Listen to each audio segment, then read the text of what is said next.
হাসান কান্দেন, হুসাইন কান্দেন, আলীও কান্দেন, ফাতেমাও কান্দেন।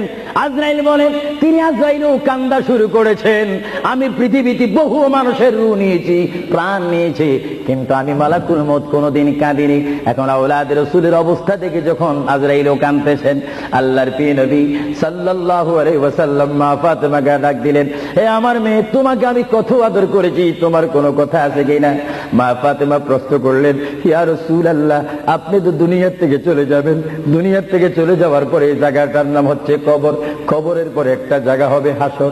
এই হাসরের ময়দানে কোটি কোটি উম্মত, মা ব্যতীত, বাবা ব্যতীত, আত্মীয় স্বজন ব্যতীত অসহায় হয়ে মানুষ নফসি নফসি করবে, মানুষ নিজের ঘামে নিজেরা সাঁতার কাটবে। ইয়া রাসূলুল্লাহ, ওই বিশাল বড় সূর্যের চাপ মাথার উপরে থাকবে, ওই কঠিন মুসিবতের সময় আমরা আপনাকে কোথায় পাবো?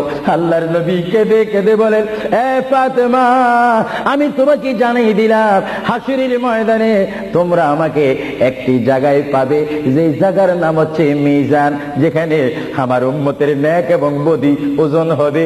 ওইখানে আমি নবী দাঁড়িয়ে থাকবো, আমার উম্মতকে যেন ফেরেশতারা জাহান্নামে নিতে না পারে। জোরে বলেন সুবহানাল্লাহ।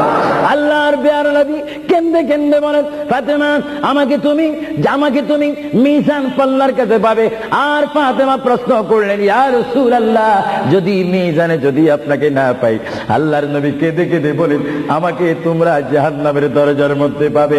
ইয়া রাসূলুল্লাহ, সেখানে যদি না পাই ফুলসিরাতের গোড়ার মধ্যে পাবে। ইয়া রাসূলুল্লাহ, সেইখানে যদি না পাই হাউজে কাউসারের কিনারায় পাবে। মা ফাতেমা কেঁদে কেঁদে বলেন, বাবা গো, ইয়া রাসূলুল্লাহ, এতে টাইমে যদি চারটি জায়গার মধ্যে যদি আপনার উম্মত মুসিবতের মধ্যে পড়ে যায়, আপনার একা পক্ষে কিভাবে সম্ভব হবে তাদেরকে রক্ষা করার জন্য? আল্লাহর হাবিব চোখের পানি ছেড়ে বলে, ফাতেমা, তুমি আমাকে এতক্ষণ চিনতে পারো নাই গো ফাতেমা, তুমি জগতের বাবার মতো আমাকে বাবা মনে করো না। ফাতেমা, আকাশে যখন বৃষ্টি হয়, ওই বৃষ্টি পড়ার আগে আকাশে বিজলি মারে ঝিলিক মিলিক করে। ফাতেমা, আমার উম্মত গুনাহগারকে আমি রক্ষা করার জন্য বিজলির মতো হাসরের ময়দানে দৌড়াদৌড়ি করব, একটা উম্মত তো আমি জাহান্নামে যাইতে দেব না। করে বলেন।